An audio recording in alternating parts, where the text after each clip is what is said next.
Her room stinks of old age. My daughter-in-law whispered over the phone, not knowing I was standing right behind the door. Those words hit me like a bucket of ice water. Today, I'm going to tell you something I never thought I'd share. If you also believe that we still have value, even after 60, please type a 1 in the comments. And please, like this video and subscribe. Let's show that together, we are strong. My name is Elena. I am 79 years old. And this is the story of how the people I dedicated my entire life to made me feel like I didn't belong in my son's house or anywhere else in this world. The morning sun filtered through the kitchen window of Andrew's sprawling home in the suburbs of Chicago, casting long shadows across the marble countertops that always felt cold beneath my fingers. I stood there in my faded blue house dress, the same one I'd worn to feed the chickens on our family farm for 30 years, feeling completely out of place in this modern mansion my son and his wife called home. My hands trembled slightly as I clutched my ceramic coffee mug, the one I'd brought from the farm. It was chipped on the rim, stained from decades of morning routines, but it held the heat better than those thin, expensive cups Jessica preferred. The tremor wasn't new. Parkinson's had been creeping into my life like an unwelcome visitor, making simple tasks feel like mountains to climb. The house around me hummed with the silent efficiency of Wealth marble floors that echoed every footstep, walls painted in colors Jessica called sophisticated neutrals, but which reminded me of storm clouds, crystal chandeliers that lit everything with a harsh, clinical brightness. Nothing soft, nothing warm, nothing that whispered, home, the way our old farmhouse had. With its creaky wood floors and the sun-faded wallpaper, George had helped me hang when Andrew was just learning to walk. I had been living here for 8 months, ever since Andrew insisted I move in after George's funeral. "Mom, you can't stay on that farm all by yourself," he'd said, in that tone sons use when they've already made decisions for their parents. "Jessica and I have plenty of space. It'll be easier for everyone." Easier. That word had haunted me for months. The guest room they'd given me was at the far end of the house, next to the laundry room, where the washing machine hummed day and night. Andrew said it was more convenient, since I wouldn't have to climb stairs. But I knew the truth. It was as far away from their lives as they could push me while still claiming to care. The room smelled of fabric softener and industrial cleaner. Nothing like the lavender sachets I'd kept in my dresser drawers for 40 years. My few belongings looked lost in the space. George's reading glasses on the nightstand, our wedding photo in its tarnished silver frame, the quilt my mother had sewn, which now looked shabby against Jessica's designer bedding. Every morning, I tried to be useful. I'd wake before dawn, just as I had for decades on the farm, and tiptoe into the kitchen to make coffee. I'd wipe down countertops that were already spotless. I'd arrange flowers from Jessica's garden that she'd mentioned were going to go to waste anyway. And I'd make small breakfasts that no one seemed to want. The twins, Ben and Lily, my precious grandchildren, would tear through the kitchen like little tornadoes, grabbing protein bars and juice boxes before Jessica hurried them off to their private school in her gleaming SUV. Sometimes, Lily's eyes would meet mine and I'd smile, remembering the little girl who used to beg for my sugar cookies, but she'd quickly look away, as if acknowledging me might get her into trouble. "Good morning, sweethearts," I'd whisper as they passed, but they never seemed to hear me anymore. I had started a small garden in the corner of their backyard, just a few tomato plants and herbs like the ones I'd grown on the farm. It gave my hands something to do, something that felt familiar in this sterile environment. But Jessica had asked me to move it behind the tool shed, where guests couldn't see it from the patio. "It just doesn't fit the aesthetic we're going for," she'd explained with that tight smile she reserved for conversations she found unpleasant. That particular morning, as I stood in the kitchen sipping my coffee and watching the birds at the feeder I'd hung outside my window, I heard voices coming from the living room. Jessica was on one of her phone calls with her sister, the kind that always seemed to involve complaining about something or someone. I moved closer to the doorway, not to eavesdrop, but because the coffee pot was in that direction and I needed a refill. That's when I heard it. "I swear, the whole downstairs smells like old lady." Jessica's voice carried clearly through the open doorway. Her tone was sharp, exasperated, the way she spoke about the gardener when he left grass clippings on the driveway. I don't know if it's her perfume, or her medications, or just, I don't know, old age. I can't stand it anymore. Her room just stinks. The words hit me like a physical blow. I froze in the doorway, my coffee cup halfway to my lips, watching my daughter-in-law pace across the living room that had never felt like a place I belonged. "And she cooks these weird, old-fashioned meals," Jessica continued, her voice gaining momentum. "The whole house smells like, I don't know, nursing home food. I've started buying those expensive air fresheners and placing them strategically, but nothing works. It's like a presence that just hangs over everything." I backed away, my slippers silent against the marble floor, and leaned against the wall in the hallway. My heart was beating so loudly I was afraid they would hear it. "Andrew, of course, says nothing," Jessica went on. "He just pretends everything is fine, but I see how uncomfortable the kids are. They don't want to bring friends over anymore. Can you blame them? What teenager wants to explain why their grandmother is living in what is basically the service quarters?" The coffee cup slipped from my hands and shattered on the floor, sending shards of ceramic and hot coffee all over the pristine marble. The sound echoed through the house like a gunshot. Jessica's voice stopped abruptly. I knelt carefully, my arthritic knees protesting, and began picking up the broken pieces. This mug had been George's favorite, the one he'd used for his morning coffee for 23 years. I had hand-washed it every single day. I had protected it through 2 moves and countless busy mornings. Now it lay in fragments on a floor that had never wanted it there in the first place. "Everything okay over there?" Jessica called out, her voice artificially cheerful. "Just clumsy," I called back, my own voice steadier than I felt. "I'll clean it up." And one.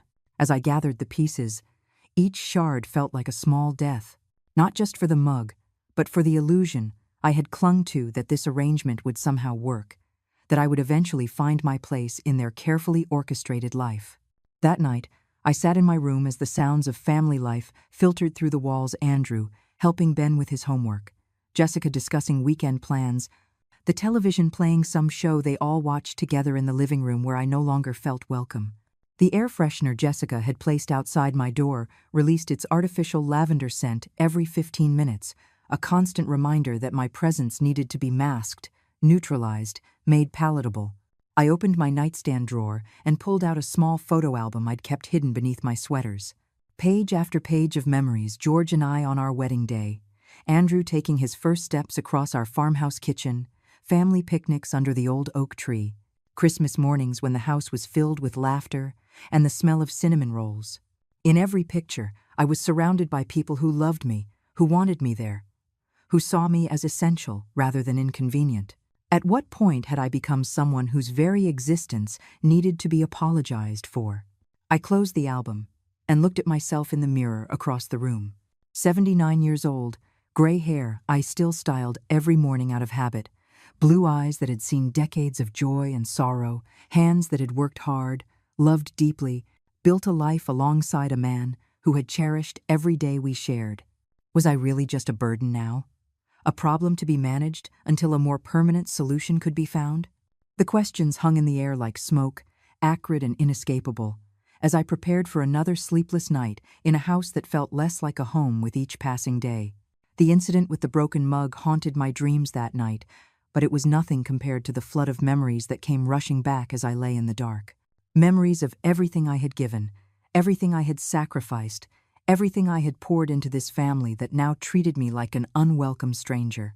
I remembered the day Andrew called me, 3 years ago, his voice tight with panic.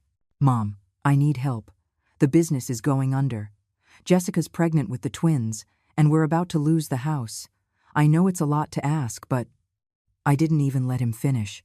The next morning, I was at the bank in our small farming town, sitting across from Mr. Perez, who had handled our accounts for 30 years. George had only been gone for 6 months, and I was still learning how to make decisions on my own, still reaching for his hand during difficult conversations that were no longer there.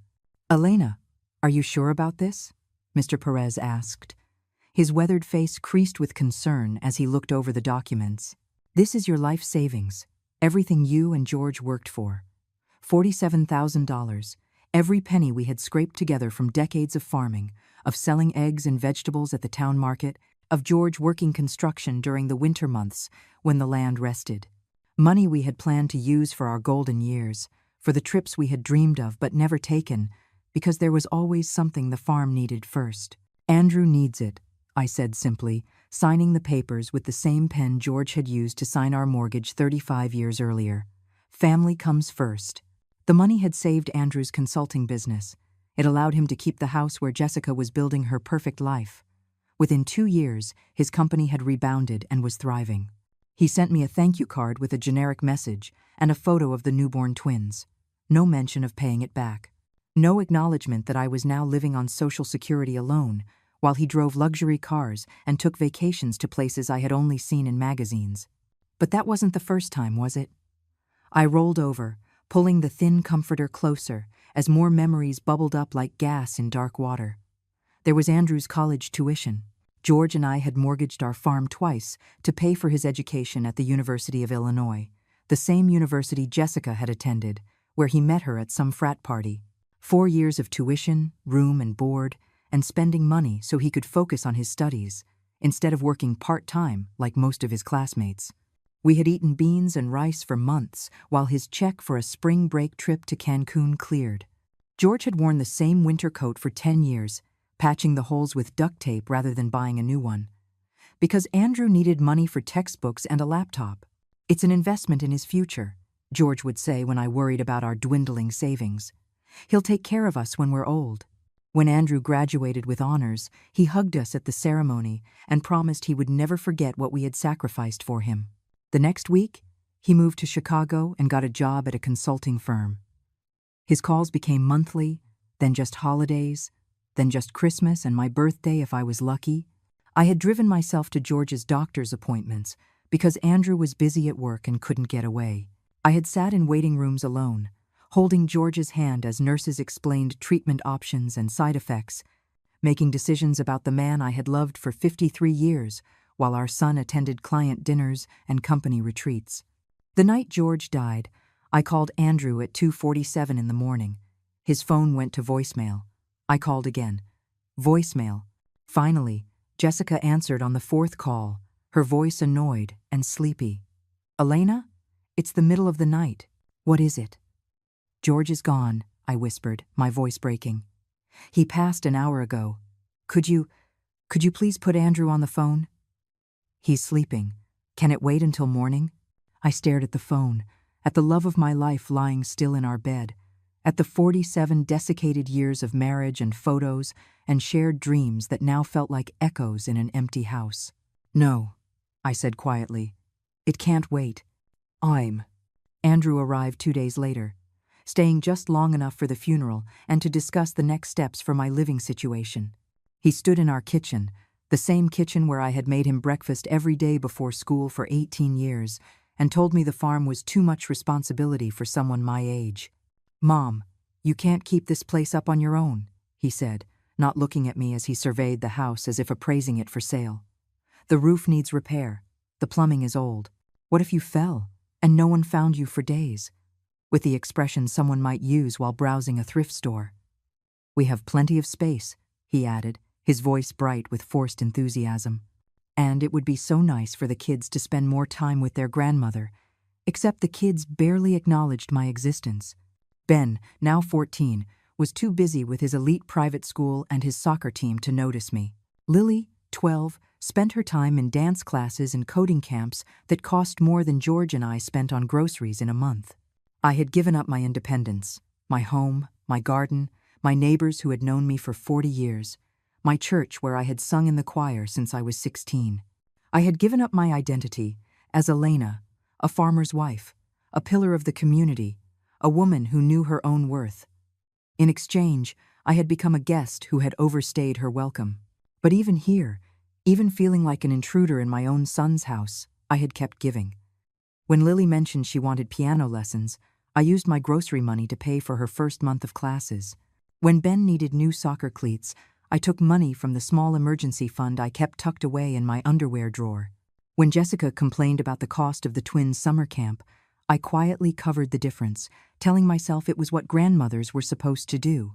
Last month, when Jessica's book club met at the house, she asked if I would perhaps stay in my room so the ladies could have their space. I spent 3 hours listening to their laughter echo through the walls, smelling the expensive wine and catered appetizers I was not invited to share, wondering when I had become someone who needed to be hidden away, like a family secret. The worst of it wasn't the money I had given. It wasn't even the loneliness or the feeling of being unwanted. It was the slow, dawning realization that I had trained them to treat me this way. Every time I had said yes when I wanted to say no, every time I had smiled when my heart was breaking, every time I had made myself smaller to accommodate their comfort, I had taught them that my feelings didn't matter, that my needs were secondary, that my love came without conditions or expectations of reciprocity. George used to tell me I was too generous, too trusting. "Elena, honey," he'd say when I lent money to neighbors who never paid it back or volunteered for every church committee that needed help, "you can't save everyone. Sometimes people have to save themselves." But I believed family was different. I believed the love I poured out would eventually come back to me, that the sacrifices I made would be remembered with gratitude, that growing old in the bosom of family meant being cherished instead of tolerated. As the dawn light began to filter through the curtains of my basement room, I heard the familiar sounds of the household waking up above me. Footsteps on the marble floors, the coffee maker grinding beans, Jessica's voice calling out orders to the children to hurry with their breakfast. Familiar family sounds that I was no longer a part of. I reached for my Bible on the nightstand, the same King James version George had given me on our first Christmas as newlyweds. Its pages were soft with age, marked with decades of underlined verses and notes in the margins written in my careful script.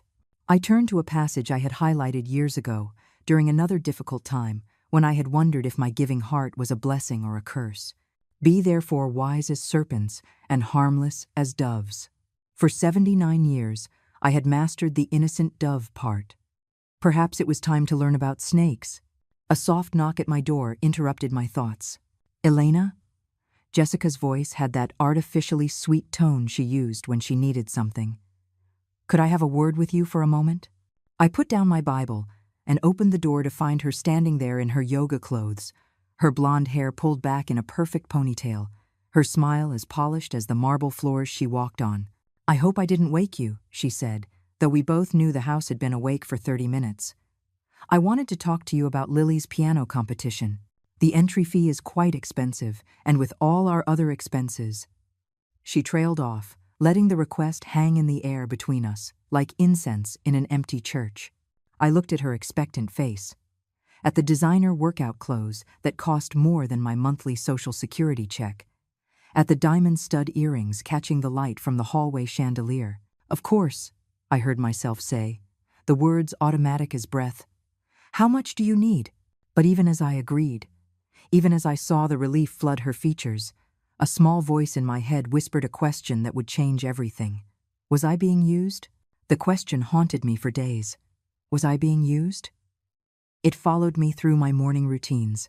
It whispered to me during the long afternoons when the house fell silent, and it kept me awake at night staring at the ceiling as the washing machine hummed its endless cycle next door.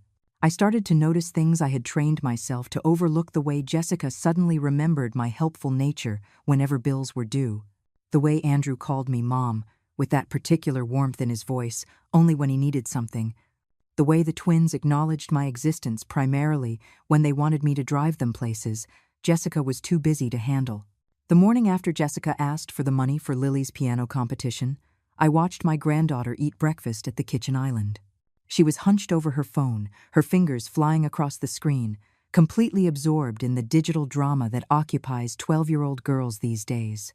"Good morning, sweetheart," I said, placing a plate of fresh blueberry muffins on the counter. I'd been up since 5 in the morning baking them, using the last of my special vanilla extract I'd been saving. Lily glanced up for barely a second. "Thanks," she mumbled. Then she went back to her phone. I stood there, a dish towel in my hand, waiting for more. Waiting for her to notice that I had remembered blueberries were her favorite.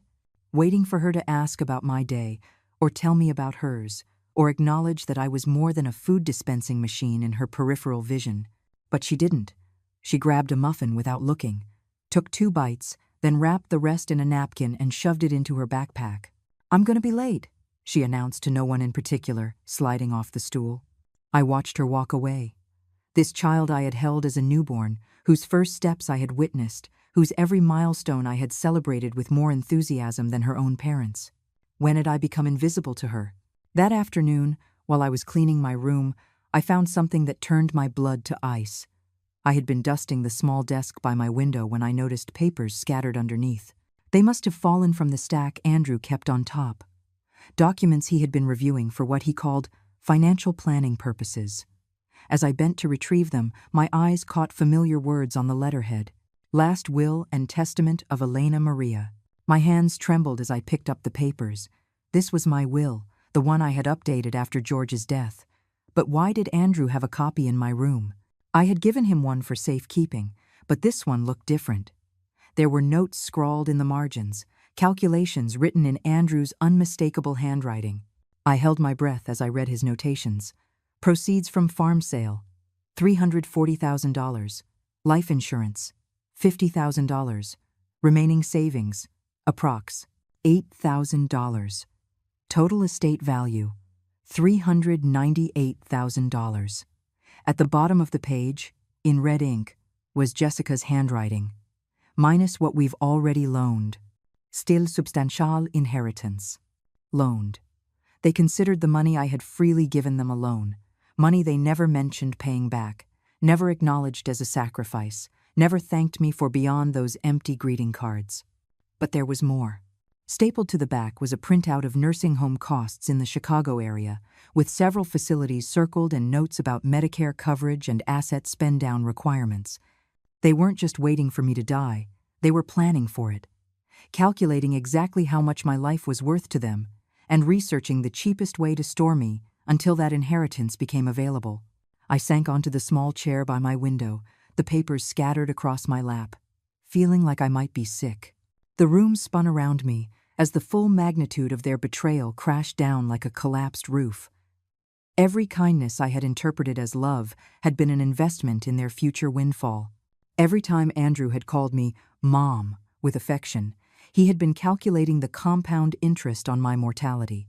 Every time Jessica had smiled and asked about my day, she had been mentally spending my inheritance.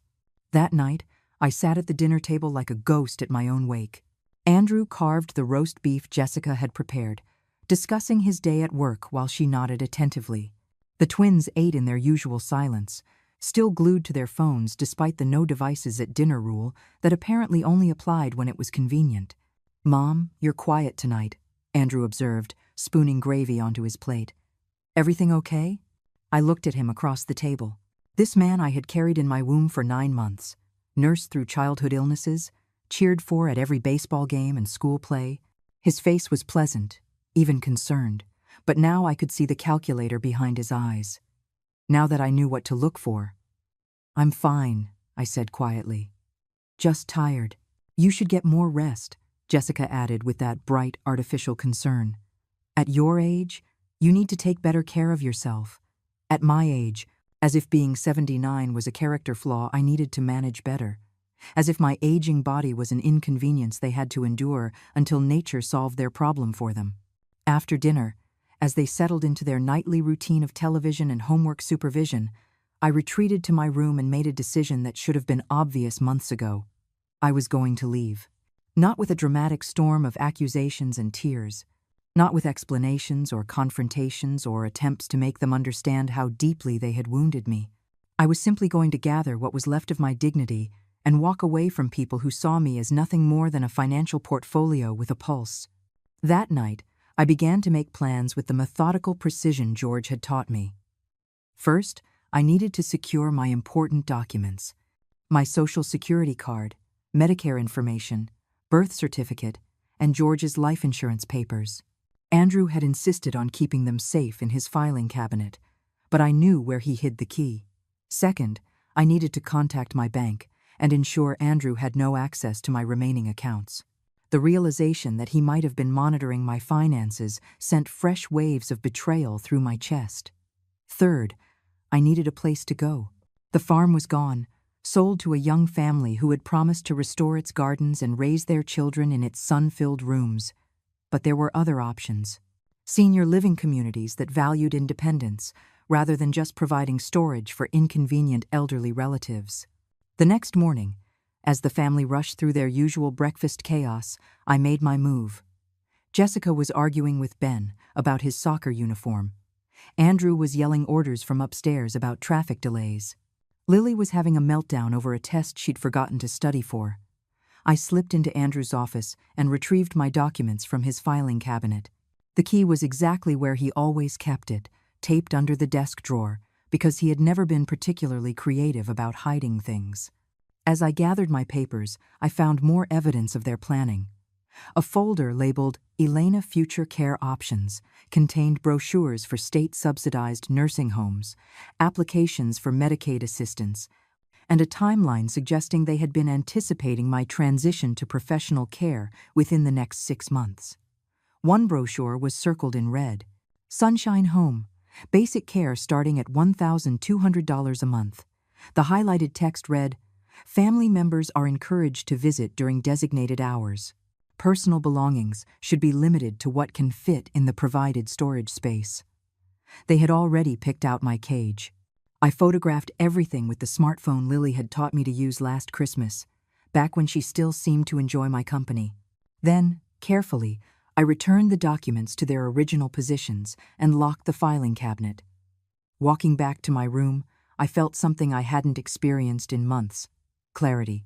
The fog of confusion and self-doubt that had clouded my thinking was lifting, replaced by a cold, bright understanding of exactly where I stood in my family's priorities.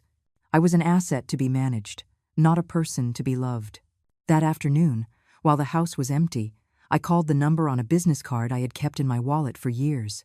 Grace Morrison, the nursing assistant who had helped care for George during his final months, had been so kind, so genuine in her compassion, that I had saved her card, thinking that perhaps one day I would need someone who actually cared about my well-being instead of my will. "Mrs. Del Val." Grace's voice was warm with delightful surprise. "How wonderful to hear from you. How are you?" For the first time in months, someone had asked that question and actually wanted to hear the answer. "I've been better," I admitted, surprising myself with my honesty. "Grace, I need some help. Not medical help, but I need to make some changes to my living situation, and I don't know where to start." "Of course," she said without hesitation. "I have tomorrow afternoon free. Would you like me to come see you so we can talk?" "Actually," I said, looking around the sterile guest room that had never felt like home, "could we meet somewhere else? Maybe at that little downtown coffee shop that serves real coffee?" Grace laughed, a sound like silver bells. "Perfect. I'll bring some information on a few excellent senior communities I know, places where people actually want to live, not just exist." After hanging up the phone, I sat in my chair by the window and watched a cardinal land on the bird feeder outside.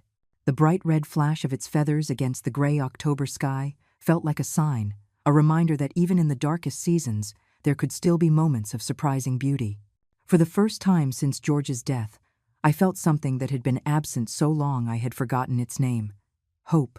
That night, as I listened to the familiar sounds of family life happening without me in the rooms above, I made a list of everything I wanted to take with me when I left. It wasn't much.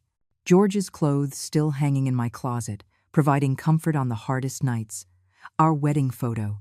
My Bible. The quilt my mother had sewn. Everything else, the accumulation of a lifetime that had once seemed so important, suddenly felt like anchors weighing me down.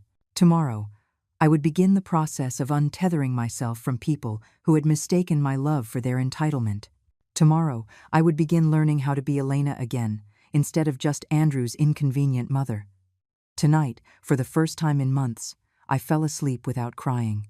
My meeting with Grace at Murphy's Cafe downtown was like stepping into sunlight after months in a basement. She arrived 10 minutes early, her warm smile and genuine hug reminding me what it felt like to be welcomed, rather than tolerated. "Elena, you look tired," she said as we settled into a corner booth, her brown eyes filled with the kind of concern that expected no compensation. "Are you sleeping well? Over coffee and apple pie that actually tasted like my grandmother's recipe?" I told her everything, about the broken mug and Jessica's cruel words, about finding the will with their calculations.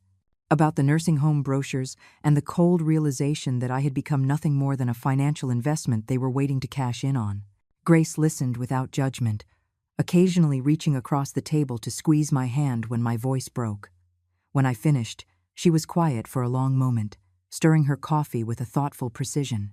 "Elena," she said finally, "you know this isn't normal, right? The way they're treating you is not how families are supposed to work." I nodded, feeling the tears sting my eyes. "I keep thinking that if I just try harder, if I'm just more helpful, less of a problem." "Stop." Grace's voice was soft but firm. "You've already given them everything. Your money, your home, your independence, your dignity. How much more do they want? Your soul?" She opened a folder filled with brochures. "I want you to see that you have options, not just options to be stored somewhere, but options to live somewhere, not by default, where you would have your own space, your own autonomy, your own life. Where being 79 is considered 79 years of wisdom, not 79 years of burden." The communities she showed me looked nothing like the sterile nursing home Andrew and Jessica had selected. They were active senior living complexes with libraries and gardens, art studios and walking trails, places where residents had book clubs and cooking classes, where they traveled together and volunteered in their communities. "Spring Gardens has a waiting list," Grace explained, pointing to a picture of a lovely apartment with large windows and a small kitchenette. "But they sometimes have emergency openings for people in difficult situations." I could make a call. That afternoon, while Andrew was at work and Jessica was at her yoga class, I made 3 phone calls that would change everything. First, I called my bank and had Andrew removed from all my accounts. The customer service representative was patient as I explained that circumstances had changed and I needed full control over my finances. "Mrs. Del Valle," she said carefully, "I see that your son has been making regular transfers from your savings to his checking account. Were you aware of these transactions?" My blood ran cold. "What kind of transfers?" "Let me see. Monthly withdrawals of $800 for the past 6 months. They're marked as household contribution, so I just assumed you had authorized them. $800 a month. Nearly $10,000 in total, money I had never agreed to give, never been asked for. Never known was missing because I had trusted Andrew to manage the statements for the account I could no longer read clearly due to my failing eyesight. "I want those transfers stopped immediately," I said, my voice steadier than I felt. "And I want printed statements for the past year sent to a different address." My second call was to Spring Gardens. The director, a Mrs. Martinez, had a voice like honey over steel, warm but authoritative. When I explained my situation in general terms, she offered to meet with me that very evening. "Senora Del Valle, we've had several residents join us after family difficulties," she said diplomatically. "Sometimes the people who claim to love us most are the ones who understand us least. Would 6 o'clock work for you?" My third call was to a taxi company. I was done asking for rides. I was done depending on people who saw every favor as a debt I owed them. When Andrew got home that night, I was waiting in the living room, not hidden away in my basement quarters, not making myself invisible, sitting in his pristine white armchair, as if I had every right to take up space in what was technically still my son's house. "Mom," he seemed genuinely pleased to see me, that practiced warmth flooding his voice. "How was your day? Jessica mentioned you went out this afternoon." "Yes," I said simply. "I had some errands to run." "Errands?" Jessica appeared from the kitchen. Her yoga clothes changed into the kind of casual but expensive outfit she wore when she wanted to look effortlessly put together. "What kind of errands?" "You should have just asked me to drive you." I took a taxi. The silence that followed was deafening. Andrew and Jessica exchanged a look. I now recognized the same expression they had used when discussing my future care options in whispered conversations they thought I couldn't hear. "Mom," Andrew said slowly, sitting down across from me, "taking taxis can be expensive. And at your age? Going out by yourself? What if something happened to you? What if you got confused or lost?" "I'm 79. Not senile," I replied, surprised at the steel in my own voice. Jessica perched on the arm of Andrew's chair, her perfectly manicured hand resting on his shoulder in a gesture of united concern. "Elena, we're just worried about you. You haven't seemed like yourself lately. Maybe we should schedule you an appointment with Dr. Martinez just to make sure everything is okay." There it was. The subtle suggestion that my growing independence was actually evidence of declining mental capacity. If I started asserting my rights, started making my own decisions, clearly something was wrong with my brain that needed medical intervention. "I'm fine," I said. "In fact, I'm better than I've been in months." "You seem different," Andrew pressed. "Distant. Are you upset about something? Because if we've done something wrong?" The performance was masterful. The concerned son, the caring daughter-in-law, both so worried about my well-being. If I hadn't found those nursing home brochures, if I hadn't seen my will covered in their financial calculations, I might have believed them. "I've been thinking about my living situation," I said carefully. They both went very still. "What about it?" Jessica asked, her voice a shade higher than usual. "This arrangement isn't working for me anymore. I think it might be time for me to find my own place." Andrew's face went through several expressions in rapid succession: surprise, concern, then something that looked suspiciously like panic. "Mom, you can't be serious. You can't live on your own. What about your medications? Your doctor's appointments? What if you fall? I managed those things for 79 years before I moved in here." "But that was different," Jessica interjected. "You're older now, more frail, and just the expense of it. Mom, senior living facilities cost thousands of dollars a month. You can't afford that on Social Security."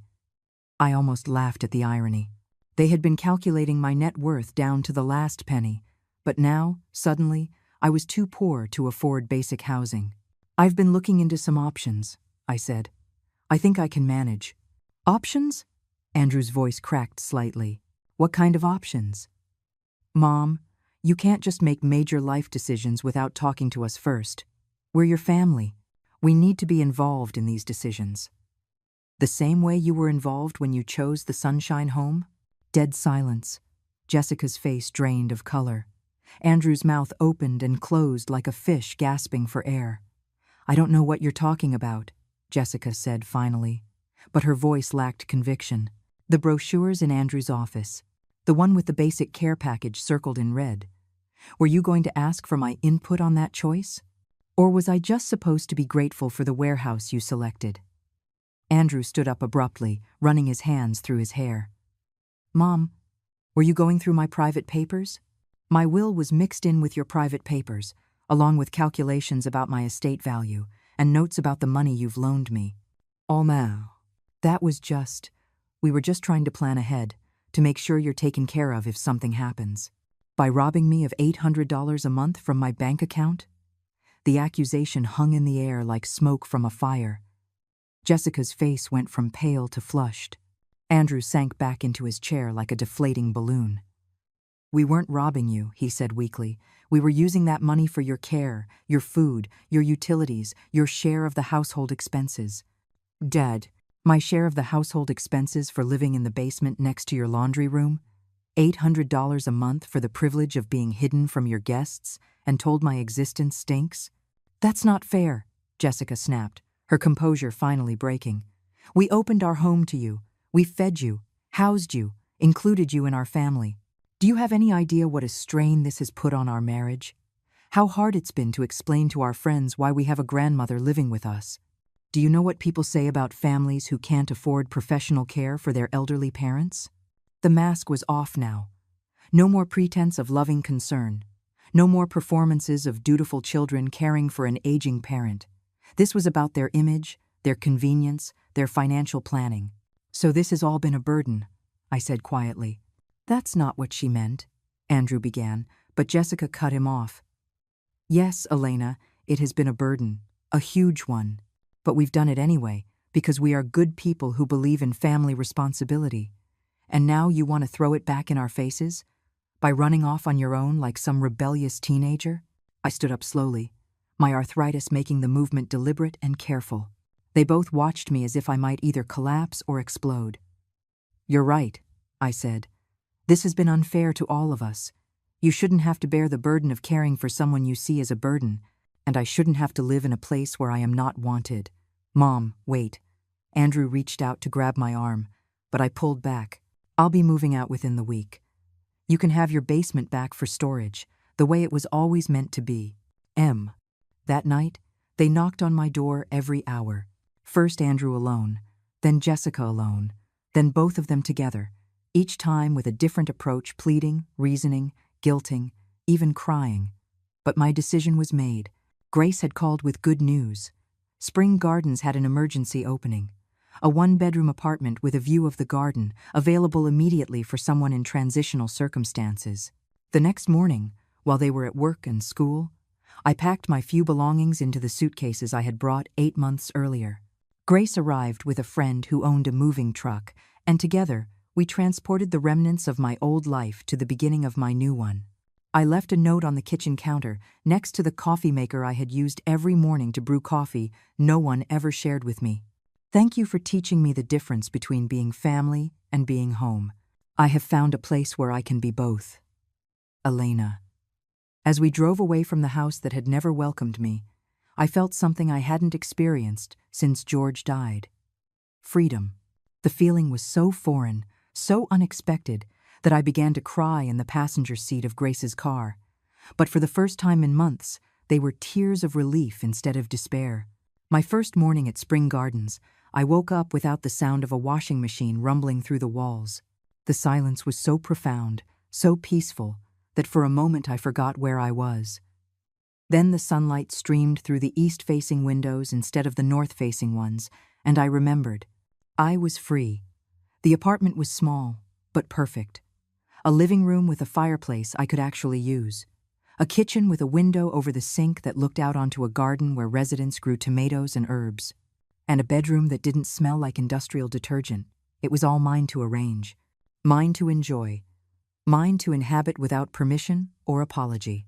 I made coffee in my own coffee pot, using the good porcelain cups I had rescued from storage. No more chipped mugs or rushed mornings trying to stay invisible. I sat at my small dining table and watched an elderly man tending the flower beds outside, humming as he worked. When he noticed me in the window, he smiled and waved. A real smile, not the practiced politeness I had grown accustomed to. The first week passed in a dream. I attended the welcome orientation for new residents, where Mrs. Martinez introduced me to a community of people who had chosen to be there, not stored by their families, not hidden away until death claimed them, but actively living in a place designed for their comfort and dignity. "We have book club on Tuesdays," said Margarita Chen, a tiny 83-year-old woman who had been a librarian for 40 years. "And don't let the name fool you. We argue more than we read." Last month, Dorothea threw her copy of The 7 Husbands of Evelyn Hugo at Harold because he said romance novels weren't real literature. Harold, a distinguished gentleman with a white beard and twinkling eyes, laughed from across the common room. I stand by that statement, but I do apologize for the bruise. I laughed too. Actually laughed. For the first time in months.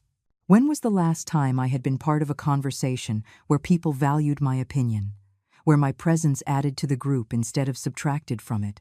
"Elena, you have that look," Grace said when she came by on Thursday night with Chinese takeout and a bottle of wine. "What look?" "The look of someone who is remembering who she used to be." She was right. Every day without walking on eggshells, without measuring my words for fear of causing an inconvenience, without hiding parts of myself to fit into someone else's idea of what I should be, I was feeling more like Elena and less like Andrew's bothersome mother. I joined the gardening committee and found myself planning an herb garden that would remind me of the farm. I signed up for the weekly trips to the farmer's market, where I could pick out my own vegetables without checking if they met Jessica's aesthetic standards. I even attended a painting class, something I had always wanted to try but had never allowed myself the time or space to explore. But my newfound peace was shattered on Saturday morning when my phone rang at 7 in the morning. "Mom, what the hell do you think you're doing?" Andrew's voice was tight with barely controlled panic. "Good morning to you too, Andrew. Don't you good morning me. You disappeared. You left a note like you were a teenage runaway instead of talking to us like adults." I settled into my comfortable armchair, the one I had positioned perfectly to catch the morning light.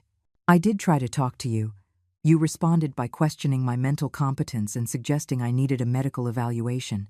Because we're worried about you. Mom, you're making impulsive decisions, moving into some random facility without letting us inspect it first, without considering the financial implications. The financial implications for whom? Silence. Andrew, I am quite comfortable here. I have my own space, my independence, and people who actually enjoy my company. Why is that problematic for you? It's not problematic. It's just… Mom, how much is this place costing you? Because if you're spending your savings on some luxury senior living, there won't be anything left for emergencies. Or for… well, for the future. There it was. The real concern wasn't my happiness or well-being, it was the potential depletion of their inheritance. I am managing my finances just fine. Thank you. Are you? Because I checked our joint account, and you've made some very worrying changes. You removed my access, which makes it impossible for me to help you pay bills or handle emergencies. I also discovered you had been helping yourself to $800 a month without my knowledge. That would be worrying to most people. That money was for your care, your room and board, your share of utilities, groceries. $800 for a basement room and the leftovers you didn't want? Andrew, my entire monthly budget here, including meals, activities, and a beautiful apartment, is less than what you were stealing from me. We weren't stealing. Yes, you were. Taking money from someone's account without their knowledge or permission is stealing, regardless of your relationship to the victim. The line was quiet for so long, I thought he had hung up. When he spoke again, his voice had changed less aggressive, more wheedling. Mom, I know we haven't been perfect. Maybe Jessica and I got a little stressed trying to balance everything. But running away is not the answer. Come home and we'll figure things out. We'll do better. This is my home now. That's not your home. Your home is with your family, your son, and your grandchildren who love you. Do they? Because when I lived there, Lily barely acknowledged my existence. Ben treated me like a piece of furniture. You hid me from your social engagements. And Jessica complained about my smell to her friends. You were listening to private conversations. In my own home, yes. Or what I thought was my home. Turns out I was just a temporary tenant paying rent I didn't know I owed. Another long pause. When Andrew spoke again, I could hear Jessica's voice in the background, sharp and insistent. Mom, the kids miss you. They've been asking when you're coming home. It was a lie, and we both knew it. But the fact that he was willing to use the children as emotional weapons told me everything I needed to know about how desperate they had become. If the children want to see me, they are welcome to visit. I am not hiding from them. I am simply not available to be taken for granted. Visit? Mom, you're 20 minutes away. It's not like we can just pop over.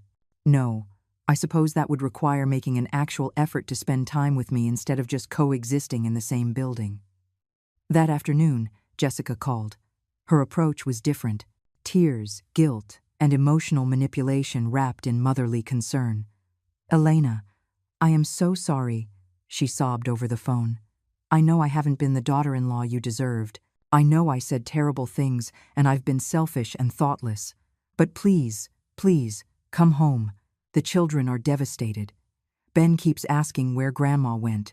And Lily is crying herself to sleep because she thinks she did something wrong. If this had been true, it might have worked. The Elena of 3 months ago would have packed her bags immediately, overcome with guilt at the thought of causing her grandchildren pain. But I had spent enough time at Spring Gardens to meet other grandparents who maintained healthy, loving relationships with their grandchildren without sacrificing their own well-being. Jessica, if the children want to have a relationship with me, I am absolutely open to that. But it will be a relationship based on mutual respect, not one where I am expected to buy their affection with money and servitude. That's not. We never expected you to buy anything. Didn't you? Then why did every conversation about spending time with the children involve requests for money, piano lessons, soccer equipment, camp fees, competition registrations?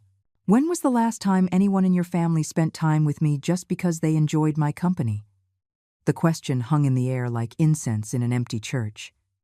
We do enjoy your company, Jessica said, but the words sounded hollow even to her. Jessica, I hope that one day that will be true, But right now, I need to focus on rebuilding a life where my worth isn't measured by my utility to other people. On Monday, a surprise visitor arrived. I was watering the herb seedlings I had planted in small pots on my patio when there was a knock at my door.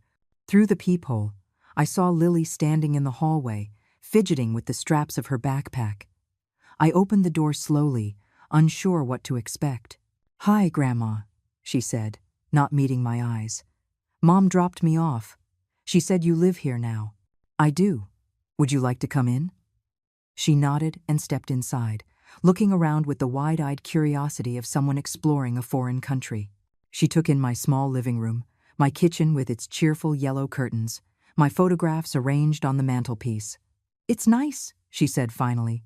"It smells like cookies and flowers." I almost smiled. "Would you like some cookies? I baked snickerdoodles yesterday. Those are my favorite." I remember. We sat at my small dining table, the afternoon light streaming through the windows that belonged to me. Lily ate 3 cookies and drank a glass of milk as I watched this child I had almost given up hope of connecting with. "Grandma," she said suddenly, "are you mad at us?" The question was so direct, so unexpectedly honest, that it took my breath away. "I'm not mad, sweetheart. I'm sad, but I'm also hopeful." "Why are you sad?" "Because I felt invisible when I lived at your house, like no one really saw me or cared about what I thought or felt." She considered this with the seriousness children bring to important matters. "I saw you," she said quietly. Mom said not to bother you because you were always tired and needed to rest." Another piece of the puzzle clicked into place. Jessica had not only been hiding me from her social circle, she had been actively preventing the children from building relationships with me, framing my presence as a burden they needed to tiptoe around. "Lily, I was never too tired to spend time with you. I would have loved to hear about your day, or help you with your homework, or just sit and talk." Her eyes filled with tears. "Really? Really?" We spent the next hour talking about school, and her friends, and her art projects, and her dreams of becoming a veterinarian. She was bright and funny and kind, everything I had hoped she would become but had been prevented from witnessing. When Jessica's car pulled up outside, Lily hugged me tightly. "Can I come back next week?" she whispered. "Anytime you want, sweetheart. But only if you want to, not because someone tells you that you should or shouldn't." She nodded solemnly and picked up her backpack.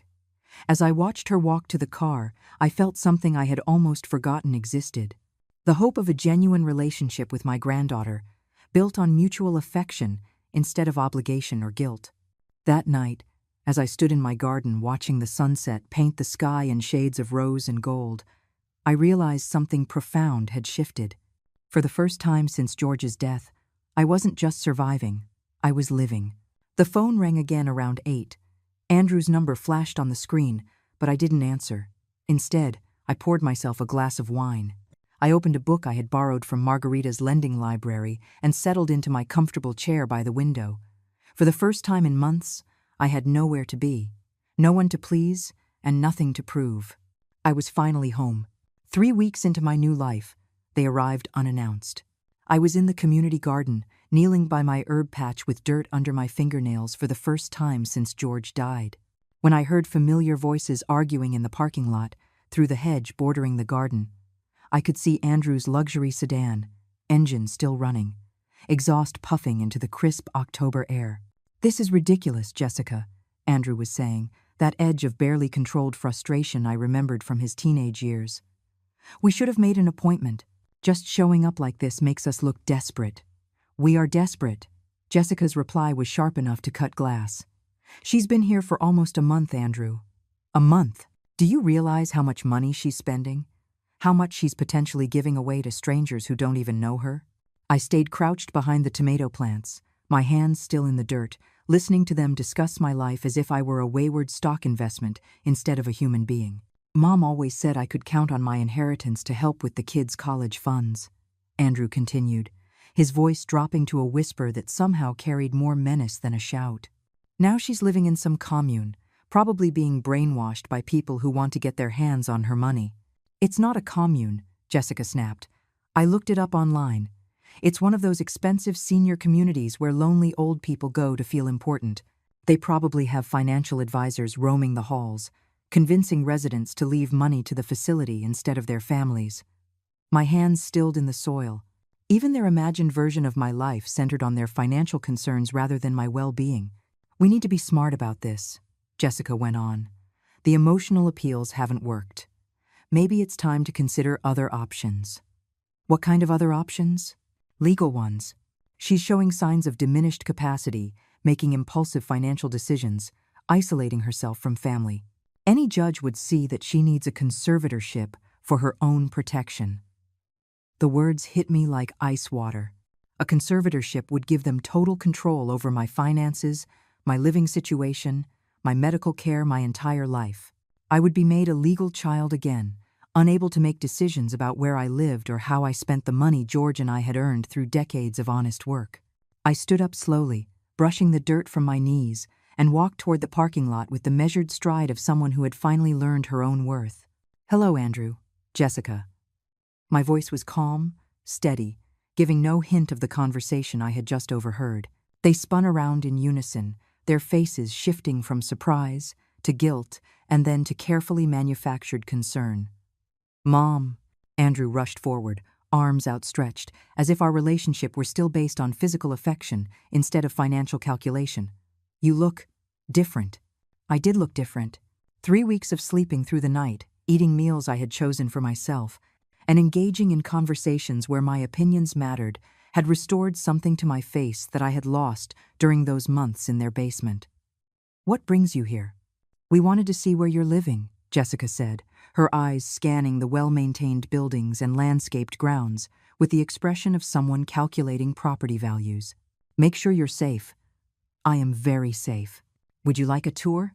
They exchanged a look I now recognized as silent communication about their shared agenda. "That would be wonderful," Andrew said. "We've been worried about whether this place is appropriate for someone your age with your needs." My needs. As if I required special accommodation instead of just the same respect and autonomy afforded to any adult human being. I led them through the community center, where Margarita was leading her afternoon book discussion in voices loud enough to be heard 3 counties away. Harold was at the piano, playing jazz standards, while Dorothea sang a duet in a voice that had probably been beautiful 50 years ago and was still enthusiastic today.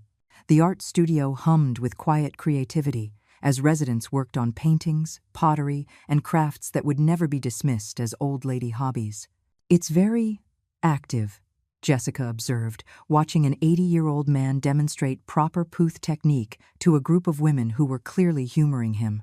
"Don't you find all this stimulation exhausting?" "I find it energizing. For the first time in months, I feel like I'm living instead of just existing." Andrew surveyed everything with the critical eye of someone conducting an inspection. He asked pointed questions about security, medical facilities, emergency protocols, all reasonable concerns that might have touched me if I hadn't just heard him discussing conservatorship proceedings 10 minutes earlier. When we reached my apartment, they entered with the wary air of people stepping into potentially hostile territory. "It's smaller than I expected," Jessica said, surveying my living room with its comfortable furniture and personal touches. "It's perfect for me. I don't need much space, just enough space to be myself." "But Mom," Andrew sat in my armchair without an invitation. "Don't you miss having family around? Don't you get lonely here with all these strangers?" "These strangers have become friends faster than I ever thought possible. And I see Lily every week now. She visits because she wants to, not because someone tells her she has to." About that, Jessica's voice took on a tone I had learned to recognize as the prelude to ultimatums. "We've been thinking that perhaps those visits should be more structured, more supervised. You know, to make sure Lily isn't being burdened with having to entertain you." The mask was slipping again. They couldn't control me anymore, so they were going to control my access to my granddaughter. "Lily doesn't entertain me, Jessica. We spend time together. We bake cookies. We work on her art projects. We talk about books. You know, the things grandmothers and granddaughters have been doing for centuries." "Yes, but at her age, she needs to be focused on her future college prep, extracurricular activities. Time spent visiting elderly relatives, while sweet, isn't really productive for her development." Elderly relatives. Not her grandmother, not family. Elderly relatives who were impediments to Lily's productivity. I see. I moved to the kitchen and began making tea, my hands steady despite the rage building in my chest. And what about Ben? Does he also need protection from his unproductive elderly relative? Ben's just going through a phase, Andrew explained, accepting the cup I offered him. Teenage boys don't really want to hang out with their grandmothers. It's nothing personal. Everything about this situation is personal, Andrew. The teacups were my grandmother's porcelain, delicate cups with hand-painted roses that had survived the Depression, World War II, and 7 decades of family gatherings. I had rescued them from storage when I moved into Spring Gardens, and using them daily had become an act of defiance against the utilitarian mindset that valued things only for their immediate function. Mom. Andrew set down his cup and leaned forward with the earnest expression he had perfected for difficult conversations. We need to talk seriously about your future. This place is nice, but it's expensive. At the rate you're spending money, you'll burn through your savings in a few years. My financial situation is stable. Thank you. Is it? Because from what I can see, you're paying premium prices for services you don't need. Wouldn't it make more sense to move back home where your family can take care of you for free? Free.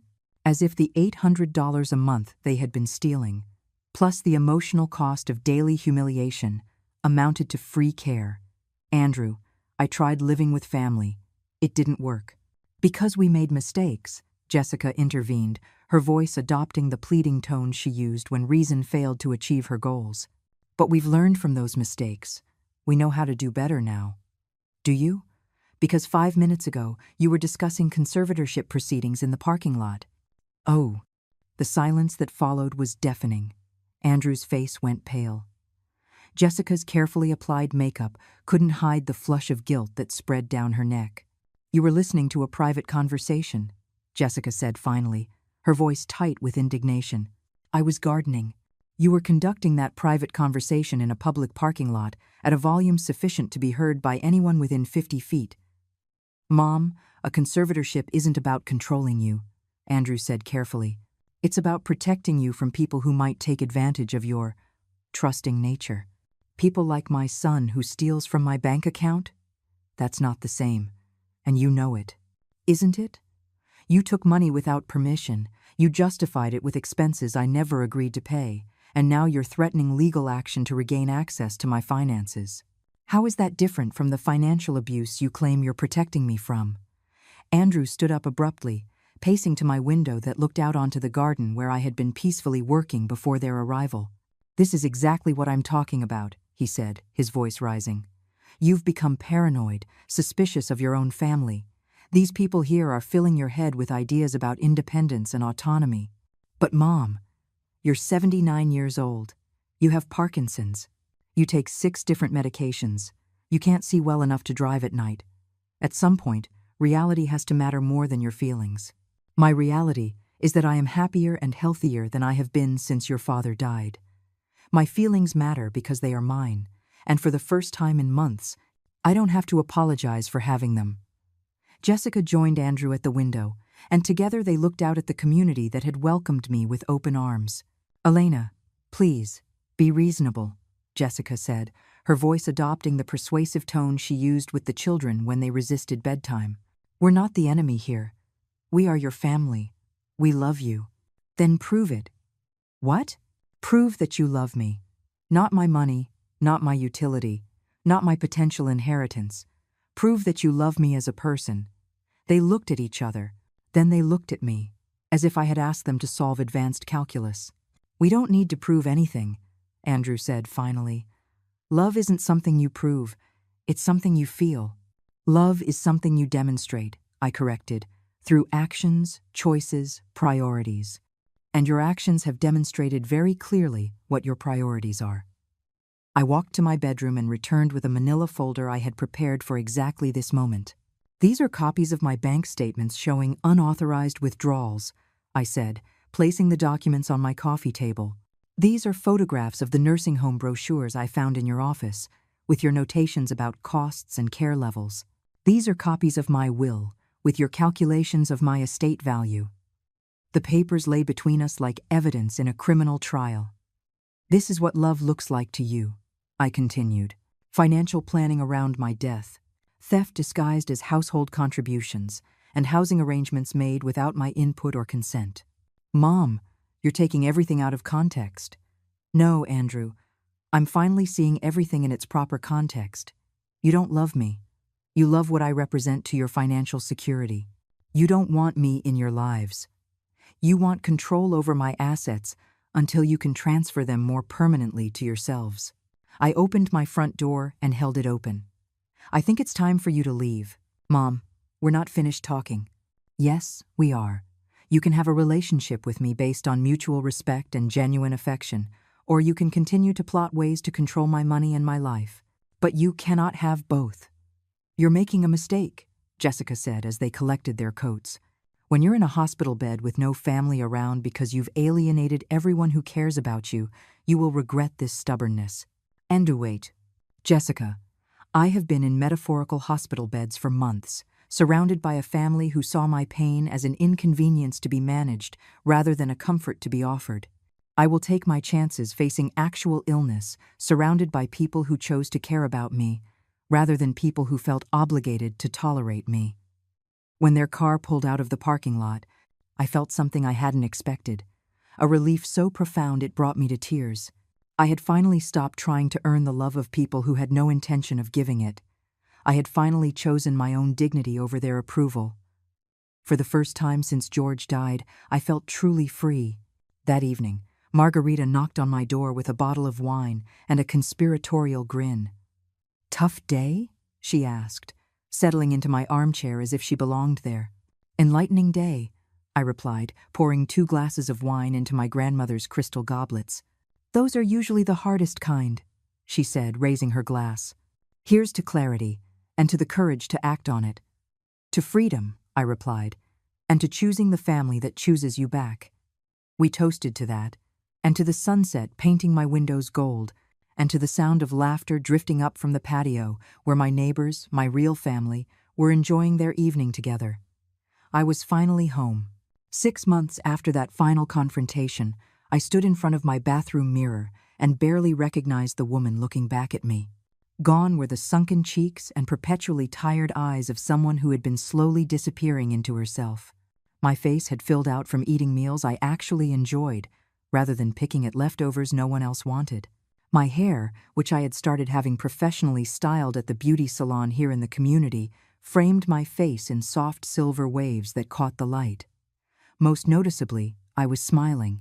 Not the forced, apologetic expression I had worn for months, but a genuine smile that started in my eyes and radiated outward.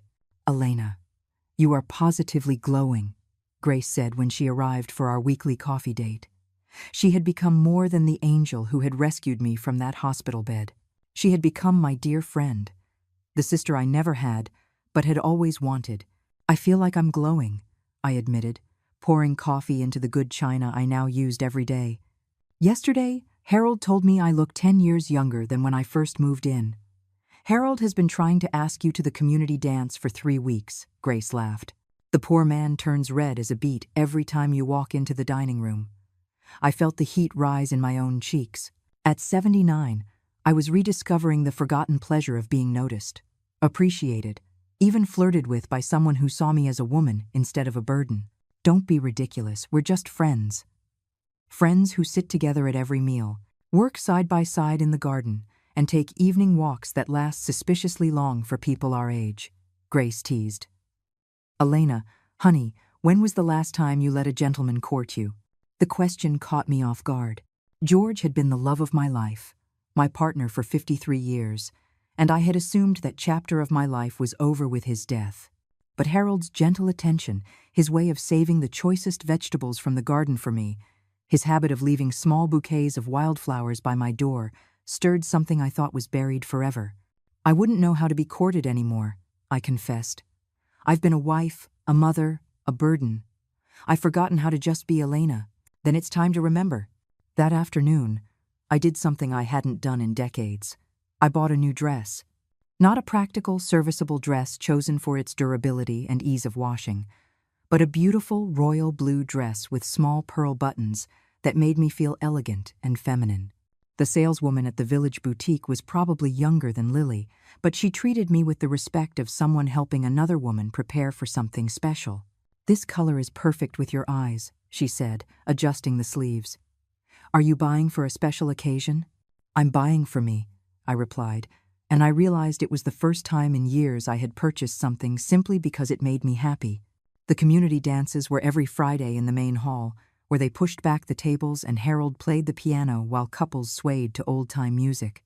I had gone before, sitting with Margarita and Dorothea, watching the dancers and telling myself I was too old, too rusty, too recently widowed to participate. But that Friday, in my royal blue dress and the pearl earrings George had given me for our 40th anniversary, I walked into that hall ready to dance. Harold's face lit up when he saw me. He was wearing a navy sport coat and tie, his white hair neatly combed, looking distinguished and nervous in equal parts. "Elena," he said, rising from the piano, "you look absolutely radiant." "Thank you, Harold. That's a lovely piece you're playing." "The way you look tonight," he said, his eyes twinkling. It seemed appropriate for the occasion. When the next song began, a slow ballad that transported me back to high school proms and wedding receptions, Harold held out his hand with old-fashioned courtesy. "Would you honor me with this dance?" I placed my hand in his, felt his warm palm against mine, and remembered what it was like to be led across a dance floor by someone who was happy to be there with me. Harold was a graceful dancer, confident without being controlling, attentive without being smothering. As we moved together to the familiar melody, I felt decades of tension leave my shoulders. "I was afraid you might have forgotten how," he murmured, his breath warm against my ear. "I was afraid I had too," I replied. "But apparently, some things you never really forget. And, like riding a bike," he agreed, "or falling in love." The words hung between us, soft and honest and full of possibility. I looked up into his kind hazel eyes, and I saw something I had almost forgotten existed. The chance for a companionship built on choice, rather than obligation, affection offered freely, rather than extracted through guilt or manipulation. "Harold, I'm not sure I'm ready for that kind of conversation." "Then we won't have it tonight," he said simply. "Tonight, we'll just dance." And we did, for song after song, until my feet ached in a pleasant way and my heart felt lighter than it had in years. When the evening ended, Harold walked me to my apartment like a true gentleman, kissed my hand as if we were characters in an old movie, and told me he had had the most wonderful evening he could remember. As I got ready for bed, I saw myself in the mirror again. My hair was slightly mussed from dancing, my cheeks flushed from laughter and gentle exercise, and my eyes were sparkling with something I thought was lost forever: joy. The next morning brought an unexpected visit. I was tending my herb garden in my oldest pair of jeans and a University of Illinois sweatshirt that had been George's when I heard a familiar voice call my name. "Grandma Elena?" I turned to see Ben standing at the garden gate, looking uncertain and older than his 14 years. He had grown several inches since I last saw him, his voice deeper, his face showing the first signs of the man he would one day become. "Ben?" I said, putting down my watering can and walking toward him. "What a wonderful surprise." "Mom doesn't know I'm here," he said quickly. "I took the bus. I told her I was going to soccer practice, but I wanted to see you." My heart squeezed with a mixture of delight and concern. "Is everything okay at home?" He shrugged with the elaborate nonchalance teenagers use to mask deep feelings. "I guess. It's different since you left. Quieter. Mom and Dad argue more, and Lily keeps asking when you're coming back, and they keep saying you're not, and I wanted to see for myself if you were okay." I gestured to the small patio area in front of my apartment. "Would you like to sit down? I could make us some lemonade." "That would be cool." As I made the drinks in my kitchen, I watched Ben through the window, taking in his surroundings with the analytical eye he had inherited from his father. He examined the garden, the other residents visible in the distance, the well-kept buildings and paths. "This place is pretty nice," he said when I returned with the glasses and a plate of cookies. "Not like the nursing homes they show in the movies." "It's not a nursing home," I explained. "It's a community for people who want to maintain their independence while having support when they need it." "Like college for old people?" I laughed at his description. "I suppose that's not a bad comparison. People learn new things here, make new friends, explore interests they never had time for when they were younger. Ben ate 3 cookies while asking surprisingly mature questions about my living situation, my activities, my happiness. His concern seemed genuine, not prompted by adult coaching. And I found myself having the kind of conversation with my grandson I had always hoped we would one day share. "Grandma, can I ask you something?" "Of course." "Why did you really leave? I mean, I know Mom and Dad say it was because you wanted more independence, but—" He trailed off, struggling with words that were too big for his teenage vocabulary. "But you suspect there was more to it?" He nodded. I considered how much truth to share with a teenager whose world was already complicated by parents who had never learned to separate their needs from others. "Ben, sometimes adults make decisions that seem harsh or confusing, but are really acts of self-respect.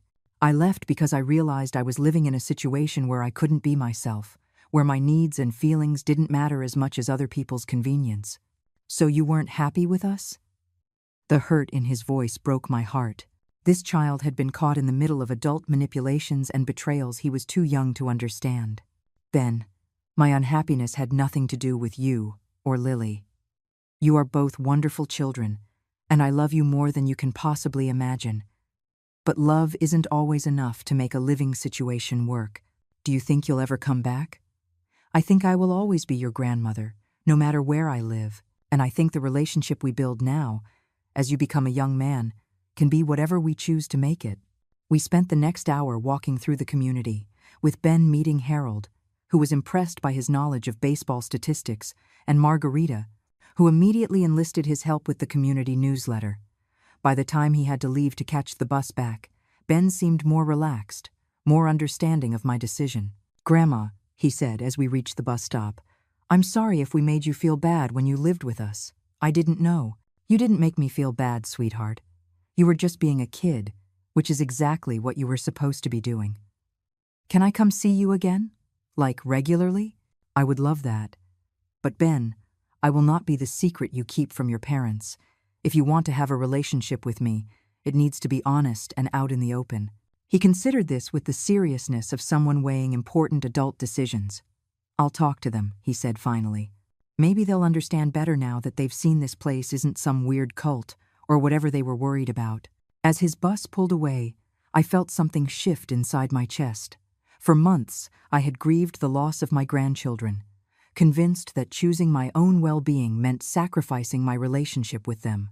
But Ben's visit proved to me that real love, the kind built on genuine affection instead of family obligation, could survive geographical distance and even parental manipulation.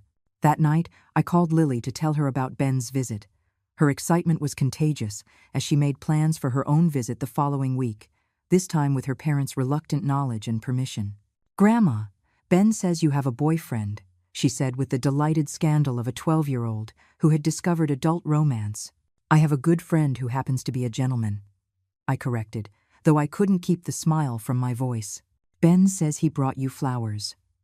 Harold is very thoughtful. Do you think you'll marry him?" The question caught me completely by surprise. Marriage hadn't even entered my thoughts. I was still adjusting to the idea of companionship, of someone wanting to spend time with me for the simple pleasure of my company. "Lily, honey, I think I'm still learning how to be happy on my own. Romance is wonderful, but it's not something I need to complete me anymore. But do you think you might want it anyway? Not because you need it, but because it would be nice?" Out of the mouths of babes, my 12-year-old granddaughter had just articulated something I hadn't been able to put into words myself. The difference between desperate need and joyful choice. "Yes," I said slowly, "I think I might want it anyway." That night, as I prepared for sleep in my own space, surrounded by my own choices, I reflected on how dramatically my life had changed. 6 months ago, I had been a shadow, haunting someone else's home, grateful for scraps of attention, and terrified of being a further burden. Now I was a woman with friends, interests, options, and even the possibility of romance. I was no longer just surviving the death of George, the rejection of Andrew, or the cruelty of Jessica. I was living fully, joyfully, authentically, for the first time in as long as I could remember. As I turned out the lights and settled into my comfortable bed, I could hear Harold playing the piano in the community lounge. The melody of "The Way You Look Tonight" drifted through my window like a lullaby. Tomorrow, I would tend my garden, attend book club, have lunch with Grace, and perhaps, if I felt brave enough, tell Harold I would like to have that conversation about falling in love after all. Tomorrow, I would continue the work of blooming again. A year later, I am sitting in my garden on a crisp autumn morning, watching the sunrise paint the sky in shades of gold and rose that remind me of the watercolor class I started last month. My hands, once shaky with anxiety and Parkinson's, are steady as I hold my coffee cup, the same chipped mug George used to drink from, now a fond reminder of the love that was real instead of a symbol of all I had lost. Harold is beside me in the matching chair he brought over from his apartment when we decided to merge our morning coffee ritual. We don't talk much during these early hours. We have learned that comfortable silence is one of the gifts of deep friendship. He reads his newspaper while I tend to my thoughts, both of us content in the certainty that we are exactly where we choose to be.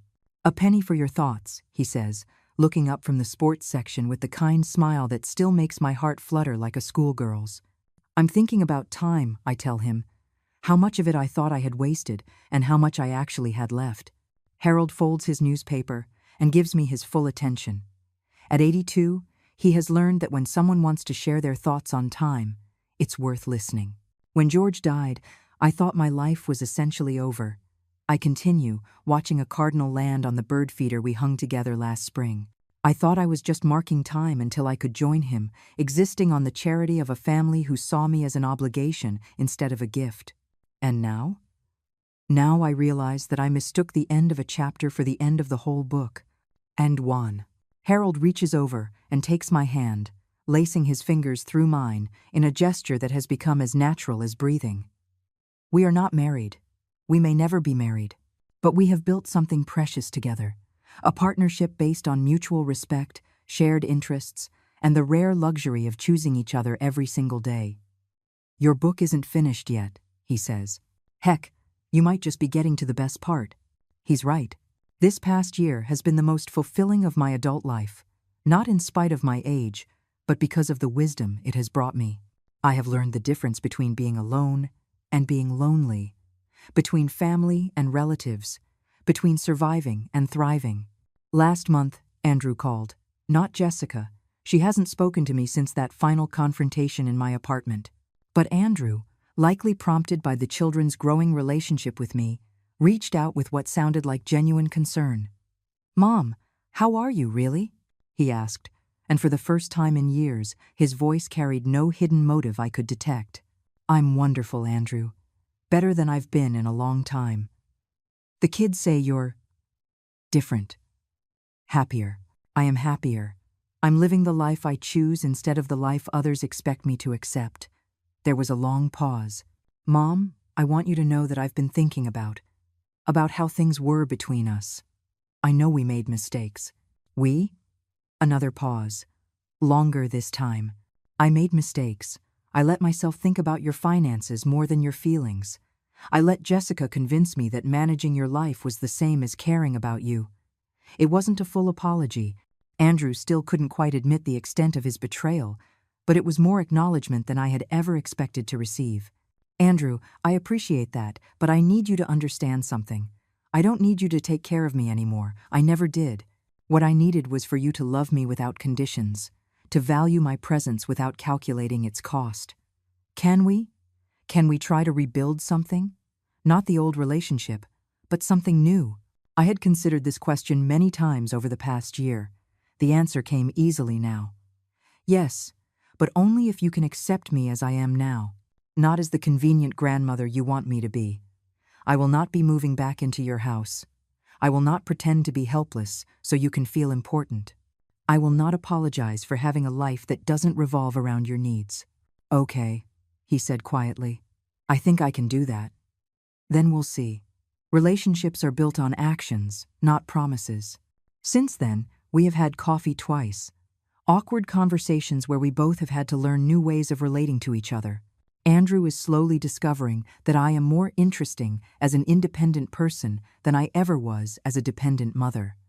I am learning to see him as a flawed human being instead of the perfect son I had created in my imagination. It's progress, however slow. Ben visits every other weekend now, officially this time. He has become my tech consultant, helping me navigate the tablet I bought for taking digital art classes and video calling Grace when she travels to visit her own grandchildren. Lily comes monthly, and we are working on a cookbook together. Her favorite recipes from my collection, updated for modern kitchens and documented so they won't be lost when I'm gone. "Grandma," she said during her last visit, "I want to ask you something, but I don't want to hurt your feelings." "Ask away, sweetheart. I'm tougher than I look." When you lived with us, were you pretending to be happy? Because I remember you smiled a lot, but now I know what you look like when you're really happy, and it's different." The question was so insightful, so honest, that it took my breath away. Yes, Lily, I was pretending. I thought that if I smiled enough, if I was helpful enough, if I asked for the bare minimum, eventually people would want me around instead of just tolerating me. That's sad. It was. But you know what? Learning to stop pretending was one of the best things I ever did for myself. Now, when I smile, it's because I mean it. She nodded with the wisdom children sometimes possess about emotional truths that adults complicate. "I'm glad you stopped pretending, Grandma. I like the real you better. The real you." At 79, I was finally getting to know her for the first time. Harold and I finish our coffee as the community comes to life around us. Margarita bustles past on her daily newspaper delivery route, stopping to remind us of the movie premiere tonight. Dorothea waves from her balcony, where she is hanging laundry in deliberate defiance of the community rule about clotheslines, her small act of rebellion that everyone pretends not to notice. The Johnsons from Building C head out for their morning walk, still holding hands after 62 years of marriage. This is my world now. Not perfect, not glamorous, but genuine. A place where I am valued for who I am instead of what I can provide. Where my age is considered an accumulation of experience rather than an expiration date approaching too quickly. "Elena," Harold says, as we gather our coffee cups and prepare to start the day, "do you ever regret leaving your family?" I consider the question seriously. A year ago, the answer would have been immediate and full of guilt. Now, I understand that leaving my family's house was not the same as leaving my family. I regret that it took me so long to value myself enough to demand better treatment. I regret that I taught people to see me as disposable by acting as if I were. But leaving? Leaving was the first honest thing I had done in years. Any advice for people who might be in similar situations? The question surprises me. Harold knows my story, but he has never asked me to distill it into lessons before. Stop waiting for permission to live your lives, I say without hesitation. Stop believing your worth is dependent on other people's approval. Stop accepting scraps of affection from people who should be offering you full-course meals of love and respect.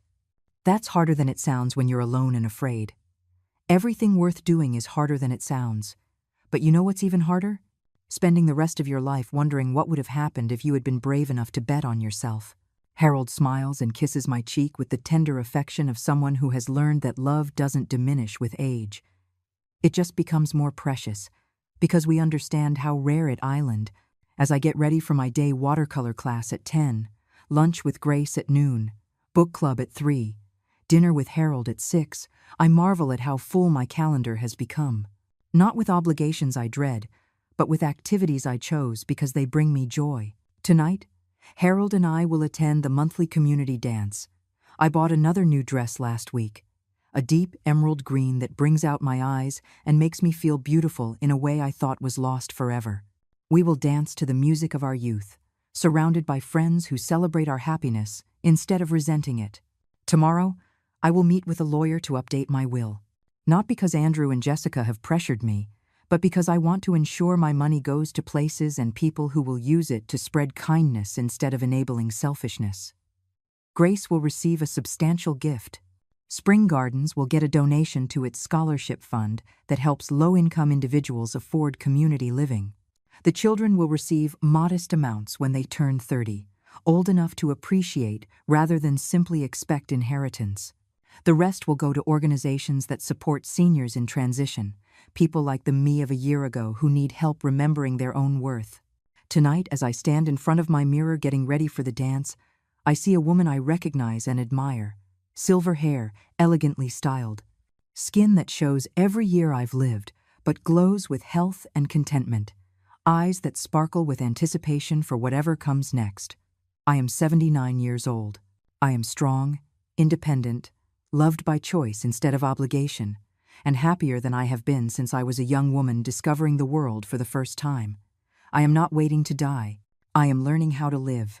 And if there is anyone out there, anyone listening to my story who feels invisible, unwanted, taken for granted, I want you to know this.